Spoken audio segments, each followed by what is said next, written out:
हल्की हल्की ठंडी हवा के साथ बारिश की बूंदों ने मौसम को और भी सुहाना बना दिया था। बस बादलों की गरजने की देर थी कि पूरा इलाका अंधेरे में डूब गया। मैं इस वक्त तो बादलों में नहा रही थी। अपने लंबे घने बालों को खोला, मैं शावर के नीचे खड़ी थी, आंखें बंद किए हुए, हर चीज़ से आज़ाद। ठंडा ठंडा पानी मेरे सफ़ेद दूधिया वजूद पर फिसलता जा रहा था। ये मेरा सबसे पसंदीदा काम हुआ करता था। रात को सोने से पहले मैं ठंडे पानी के नीचे खड़े होकर अपने जिस्म को सुकून दिया करती थी। अभी आंखें बंद करके अपने आसपास से बेपरवाह होकर ठंडे पानी से नहाते हुए खुद को हर थकान से आज़ाद कर रही थी। धीरे धीरे बाहर का मौसम अचानक बदलने लगा था। ठंडी हवाओं का जोर पड़ने लगा था। बारिश की बूंदों में भी तेज़ी आने लगी थी। बादलों की गड़गड़ाहट की आवाज़ भी बढ़ चुकी थी। अभी कुछ देर पहले जो ये मौसम सुहाना लग रहा था, लेकिन जैसे जैसे मौसम की मिजाज बदल रहे थे, अब ये डरावना लगने लगा था। लेकिन मैं अब भी हर तरफ से लापरवाह होकर नहाने में मगन थी, इस बात से बेखबर कि अभी कुछ देर बाद एक ऐसा हादसा होने वाला था जो मेरी पूरी ज़िंदगी का रुख पलट कर रख देगा।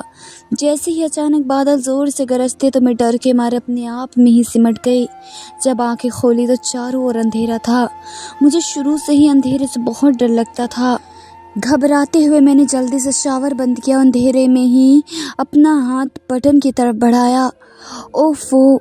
एक तो लाइट को अभी जाना था, 2 बूंदें गिरती नहीं कि बिजली वालों को फ्यूज़ उड़ जाता है। मैं मन मन में ही बड़बड़ाई। लाइट जाने की वजह से मेरा मूड पूरी तरह ऑफ हो चुका था, क्योंकि अभी मेरा नहाने का और इरादा था, लेकिन अब लाइट नहीं थी तो मैंने नहाने का इरादा छोड़ दिया। जैसे ही इसने हाथ टॉवल की तरफ बढ़ाया, टॉवल मेरे हाथ से छूटकर नीचे गिर गया। घबराहट के मारे मैं सिमट कर खड़ी रह गई। घर में मम्मी पापा की आवाज़ें पहले से ही आ रही थी। वो लोग भी अचानक लाइट चले जाने से परेशान हो चुके थे। मेरी आदत थी, मैं हमेशा बाथ टॉवल में ही कमरे से बाहर आती और फिर बेड पर रखे हुए कपड़े पहनती थी। इस वक्त मैं हर पर्दे से आज़ाद हो गई थी। कमरे में पहले से ही अंधेरा था, इसलिए अंदाजे से मैंने बाथरूम का दरवाज़ा खोला और बाहर देखा। खिड़की से बिजली की हल्की हल्की चमकती रोशनी आ रही थी। एक नज़र अपने आप पर डाली तो खुद से ही शर्मा गई। अपने हाथों से खुद को ढकती हुई मैं आगे की ओर बढ़ी। झट से मैंने नज़र बेड पर डाली तो वहाँ कोई कपड़े नहीं थे और मैं अपने सर पर हाथ मार कर एक गहरा सांस लेकर रह गई। मुझे याद आया कि जिस तरह मैं गर्मी से बेहाल होकर घर लौटी थी, जल्दबाजी में मैं बाथरूम में घुस गई थी। कपड़े निकालने का होश ही नहीं रहा था। साइड टेबल पर रखे मोबाइल की टॉर्च ऑन की और यूं ही बिना कपड़ों के मैं अलमारी के सामने आकर खड़ी हो गई। मैं अभी कपड़े निकाल ही रही थी कि मुझे ऐसा महसूस हुआ जैसे 2 गहरी आंखें मुझे लगातार घूर रही हैं, और ये एहसास होते ही एकदम से मेरे रोंगटे खड़े हो गए। मेरे वजूद पर एक कपकपी सी छा गई थी। मेरे कमरे में इस वक्त कौन हो सकता है? डर के मारे मेरा दिल ज़ोरों से धड़कने लगा। मैंने पीछे मुड़कर देखने की कोशिश की थी कि तभी कोई एक मजबूत चौड़ी सीने से टकरा चुकी थी। जैसे ही मैंने सामने देखा और सामने जो खड़ा था, इसे देखकर मेरे पैरों तले ज़मीन खिसक गई और एक आसमान चीरती चीख मेरे गले से निकलने ही वाली थी, लेकिन अगले ही पल वो एक हाथ मेरी बेपर्दा कमर पर रख चुका था और दूसरा हाथ मेरे होठों पर रखकर मेरे बेहद करीब आ गया। हम दोनों के जिस्म में एक दूसरे में जैसे जो कुछ हुआ था, इतनी जल्दबाजी और अचानक हुआ था कि किसी को कुछ समझने का मौका ही नहीं मिला था। मेरी बड़ी बड़ी आंखें डर के मारे और भी बड़ी हो गई थी। वे मुझे अपनी बाहों में जकड़े इसकी आंखों में देख रहा था।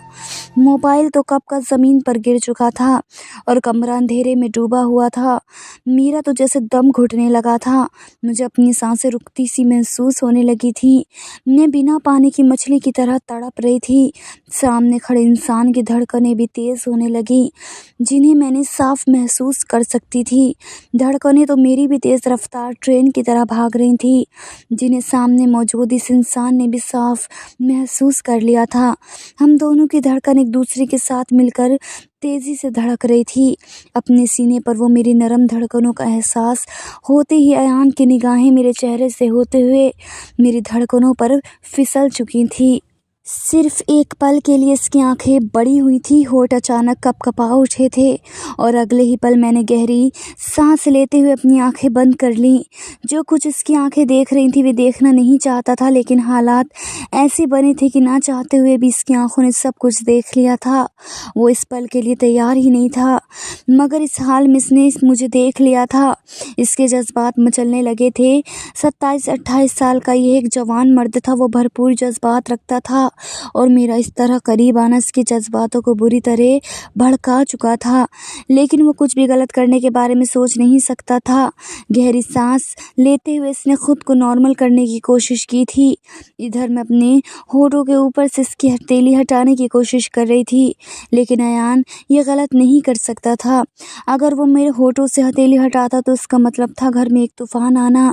जिस हालत में हम दोनों खड़े थे, इस हालत में हम दोनों को कोई भी देख लेता तो दोनों की इज्जत पर सवाल उठ सकते थे और इसे अपनी इज्जत बहुत प्यारी थी।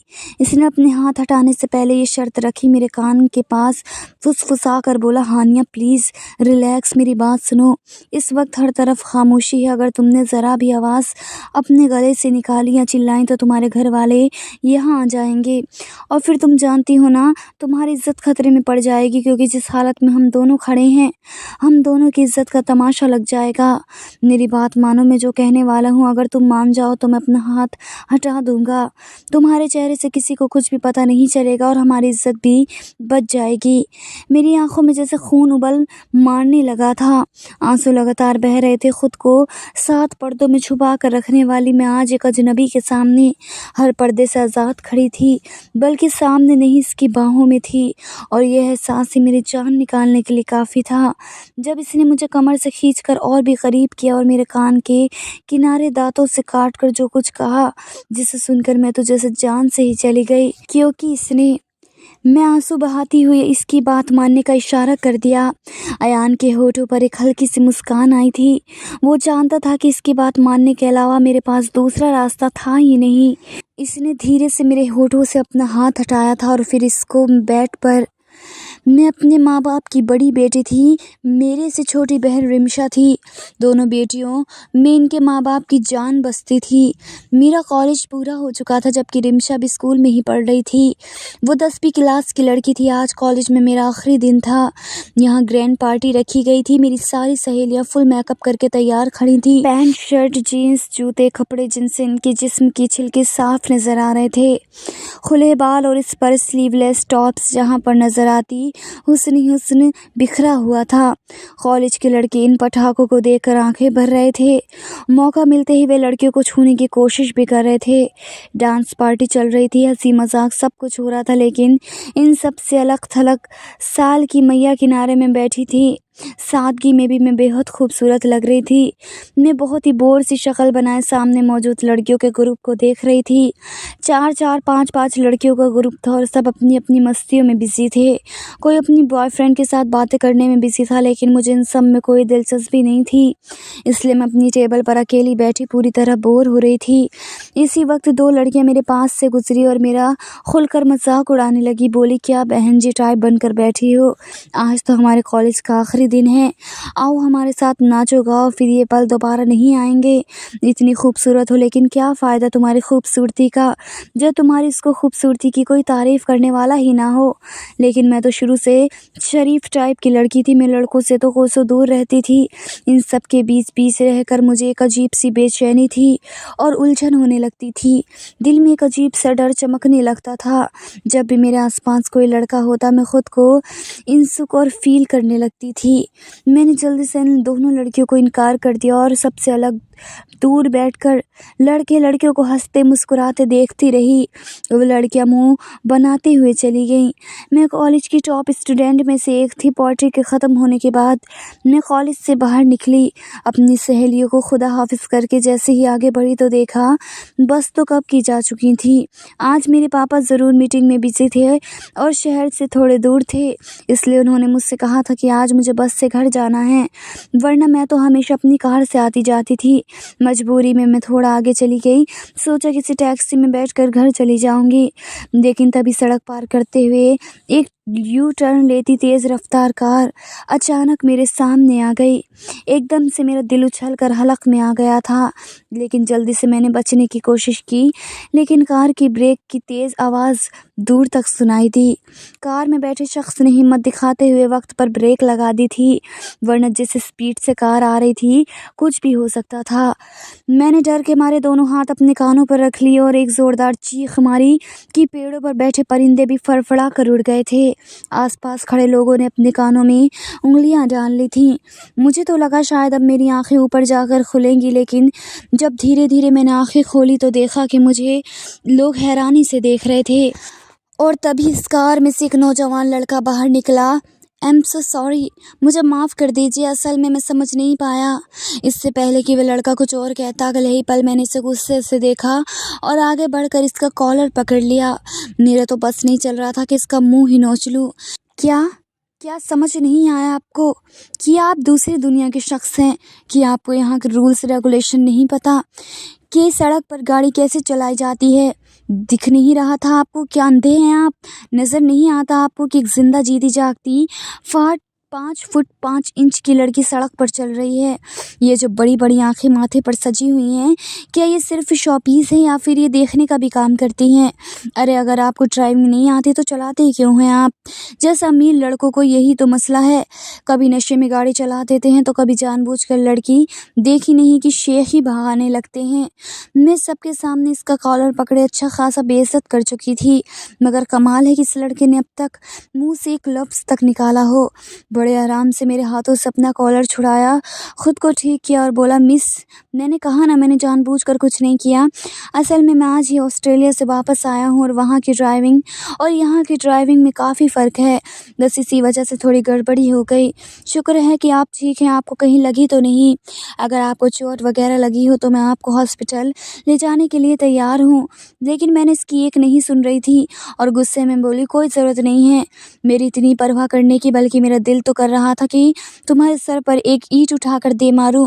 मैंने सड़क के किनारे पड़े एक एक ईंट की ओर इशारा किया और मेरा ऐसा इशारे करने पर इस लड़की की नज़र भी इस ईंट पर जाकर टिकी थी और इसकी आंखें डर से सिमट गईं। वो अपने मन में सोचने लगा, इस लड़की का कोई भरोसा नहीं, सच में ईंट उठाकर मेरे सर पर मार भी सकती है। ये तो सोचकर कि इस लड़के ने डर के मारे थूक निकला था और मन ही मन में अल्लाह को याद करने लगा कि इस लड़की से मेरा पीछा छुड़ा दे। हटो यहाँ से, पता नहीं कहाँ कहाँ से चले आते हैं। अगर मुंबई की सड़कों पर यह हाल है तो पता नहीं ऑस्ट्रेलिया में कितने लोगों को सरेआम उड़ा कर आए होंगे। मुझे तो तुम शक्ल से ही कोई मुजरिम लगते हो, ज़रूर जेल से भागे होंगे और पुलिस तुम्हारा पीछा कर रही होगी ना, यही बात है ना? मैं सच कह रही हूँ। ये कहते हुए मैं आसपास नज़रें दौड़ाई कि ज़रूर पुलिस इस लड़के के पीछे होगी, जबकि मेरी इस बात पर वह लड़का जी भर के हंसा था। इस खड़ी धूप में गुस्से के मारे मैं खुद भी गुलाबी हो रही थी और जिस तरह बार बार अपनी उंगली उठाकर इसे वार्न कर रही थी, अयान मेरी हिम्मत की दाद दिए बिना ना रह सका। इसने अपनी हंसी को होठों के अंदर ही दबा दिया था कि तभी इसका मोबाइल बजने लगा। मोबाइल स्क्रीन पर आयशा नाम चमक रहा था और इसके लबों को फिर एक दिलकश मुस्कान ने छुपा छुआ था। सॉरी आयशा, अभी बात नहीं कर सकता, ज़िंदगी में पहली बार था जब इसने आयशा की कॉल काटी थी। आयशा की कॉल जो इसकी लोगों में खून बनकर दौड़ती थी, इसकी मोहब्बत, इसकी ज़िंदगी थी वो। लेकिन अभी फ़िलहाल तो उसके सामने खड़ी इस तूफ़ान में निपटना ज़रूरी था जो किसी भी दौर इसका पीछा छोड़ने को तैयार नहीं लगती थी। फ़ोन बंद करके इसने जेब में डाला और बोला, मिस, मैं बार बार आपसे एक ही बात कह रहा हूँ कि मैं माफ़ी चाहता हूँ, लेकिन फिर भी अगर आप चाहें तो मैं आपको इसकी भरपाई के पैसे भी दे सकता हूँ। बताइए कितने पैसे चाहिए आपको? वो अपनी जेब से अच्छे खासे नोट निकाल चुका था ताकि किसी तरह से लड़की को चुप करवा सके, लेकिन पैसों का नाम सुनकर तो मैं तो और भी ज़्यादा गुस्से के मारे भड़क उठी थी। आप मुझे पैसों का रूप दिखा रहे हैं, मुझे ख़रीदना चाहते हैं, आपकी हिम्मत कैसे हुई मुझे पैसे दिखाने की? गुस्से के मारे उंगली उठाते हुए मैं अयान की ओर करीब हुई थी और अयान डर के मारे 2 कदम पीछे हटा था। खैर जैसे तैसे आसपास खड़े लोगों ने मामला निपटाया और एक शख्स ने टैक्सी बुला ली। जिससे मैं अपने घर की ओर रवाना हो गई। मुझे लगा था शायद ये इसकी आखिरी मुलाकात होगी इस लड़के से। जब तक मैं घर पहुंची मैं इस घटना को अपने दिमाग से झटक चुकी थी, लेकिन मैं नहीं जानती थी कि इस ज़िंदगी में कुछ लोगों का टकराव बेमतलब नहीं होता, कि इस अचानक टकराव के पीछे भी अल्लाह का एक बहुत बड़ा इशारा छुपा होता है। यहीं से शायद मेरी ज़िंदगी एक नए मोड़ की ओर सफ़र करने वाली थी, जिससे मैं एकदम अनजान थी। जब वह घर पहुंची तो सामने इसकी माँ खाने का इंतज़ाम कर रही थी। पूरा घर खाने की खुशबू से महक रहा था। घर में एकदम से काफ़ी हलचल सी दिखाई देने लगी थी। वैसे तो मेरे घर में मेरे माँ-बाप और मेरी छोटी बहन रहते थे, और इस वक्त जब मैं घर आती थी तब घर में एकदम खामोशी और सुकून मिलता था। लेकिन इस वक्त तो मामला ही कुछ और दिख रहा था। चहल-पहल सी मची हुई थी। 2 नौकरानियाँ हॉल की सफाई करने में बिज़ी थी। घर में फैमिली खाने की खुशबू ने मुझे ठटकने पर मजबूर कर दिया था। मैंने मुस्कुराकर अपनी माँ की ओर देखा और कहा, क्या बात है मम्मा, बड़ी साफ़ सफाई हो रही हैं, क्या कोई ख़ास मेहमान आने वाले हैं? अगले ही पल सोफ़ा साफ़ करती हुई मेरी माँ बोल पड़ी, हाँ बेटा, तुम्हारे पापा के दोस्त सादिक अंकल अपने बेटे के साथ यहाँ आ रहे हैं, तो बस इन्हीं की वेलकम की तैयारियाँ चल रही हैं। जैसे ही ये बात मैंने सुनी, पानी पीते वक्त घूंट जैसे मेरे गले में अटक गया। फ़ौरन पानी निकल कर बोली, क्या मतलब, वे तो दूसरे देश में सेटल हो गए थे ना? वो मुस्कुरा कर कहने लगी, हाँ बेटा, वे तो दूसरे शहर में ही सेटल हैं, लेकिन जानती हो वो कितने अमीर लोग हैं। उन्होंने अपने बेटे अयान की शादी यही मुंबई में अपने ही देश की लड़की से करनी है।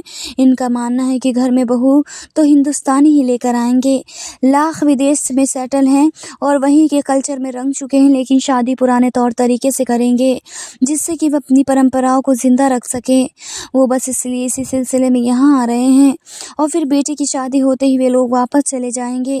तुम्हारे पापा ने कहा है जब तक वे लोग अपने बेटे की शादी नहीं कर लेते हमारे यहाँ ही रहेंगे। अब तो ये बात सुनकर मेरी परेशानी पर बल पड़ चुके थे। मैं जल्दी ही कहने लगी, वैसे तो पापा हम पर बहुत पाबंदियाँ लगाते हैं, बड़े मौलवी बनते हैं, लेकिन अब इन्हें क्या हो गया है? एक जवान लड़के को, वो भी जो विदेश में पला बड़ा है, कैसे हमारे जैसे जवान बेटों के बीच इस घर में रख सकते हैं? अपने घर में अनजान लोगों का सुनकर मुझे बिल्कुल अच्छा नहीं लगा था, और ये बात तो मुझे बिल्कुल भी हज़म नहीं हो रही थी कि वो लोग लंबे समय तक हमारे घर में रुकने वाले हैं। तो मैं मुंह बनाती हुई दोबारा बोली, अम्मी पापा को तो ये भी पता है कि विदेशों में रहने वाले लड़के कैसे होते हैं। फिर वो अयान, मैं तो बचपन से देखती आई हूँ कितना अजीब सा और बदतमीज़ लड़का है, बिल्कुल बिगड़ा हुआ। इसके माँ बाप तो वैसे भी इस पर ध्यान नहीं देते थे, और अब तो इसकी माँ भी नहीं है, माँ के बिना पला है, ना जाने कैसी आदतें होंगी इसकी। आप प्लीज़ एक बार पापा से बात करें, वो लोग इसी होटल में भी तो रह सकते हैं ना? मैंने बात की थी मेरे तुम्हारे पापा से, लेकिन तुम तो जानती हो ना तुम्हारे सादिक अंकल और तुम्हारे पापा में कितनी दोस्ती है। जब इनका खुद का मकान मुंबई में है तो ऐसे में इनका दोस्त होटल में रहे, ये बात वे बिल्कुल भी बर्दाश्त नहीं करेंगे। मैं मुंह बनाते हुए अपने कमरे में चली आई थी। मैं एक बार फिर वक्त से पहले ही बहुत कुछ सोचने लगी थी। बचपन से ही मेरी आदत थी, ज़रा ज़रा सी बात को मैं घंटों बैठकर सोचा करती थी और ख़ुद को परेशान करती। अब भी मेहमानों के आने पर मैं अंदर से बुरी तरह डिस्टर्ब हो चुकी थी। शाम को मैं अपने कमरे में यूनिवर्सिटी में एंट्रेंस एग्ज़ाम देने की तैयारियां कर रही थी, जब बाहर कुछ लोगों की आवाज़ें आईं। मैंने जैसे ही बाहर आकर देखा तो सामने का मंजर मेरी सोच के बिल्कुल अनुसार था। सामने ही सादिक अंकल और अयान खड़े थे। सादिक अंकल को तो मैं देख चुकी थी, लेकिन अयान इसकी तरफ से पीठ थी। मैंने आगे बढ़कर दोनों से सलाम किया। अयान एक हैंडसम और बेहद खूबसूरत लड़का था। ऐसा ही इसकी खूबसूरती, जादू भरी पर्सनैलिटी देखकर हर कोई इसका दीवाना हो जाए।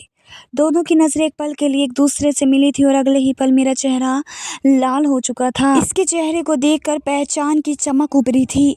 मुझे इस तरह सामने देखकर वे बुरी तरह हैरान और परेशान भी हुआ था। मेरा चेहरा अब गुस्से के मारे दहक रहा था, लेकिन अगले ही पल। इसके बाद की कहानी देखने के लिए आप कमेंट सेक्शन में ज़रूर कमेंट कीजिएगा। वीडियो अच्छी लगी है तो लाइक शेयर ज़रूर कीजिएगा। हमारे चैनल को सब्सक्राइब करें। फ्रेंड्स, मिलते हैं अगली न्यू वीडियो के साथ। तब तक के लिए बाय बाय, टेक केयर, अल्लाह हाफिज़।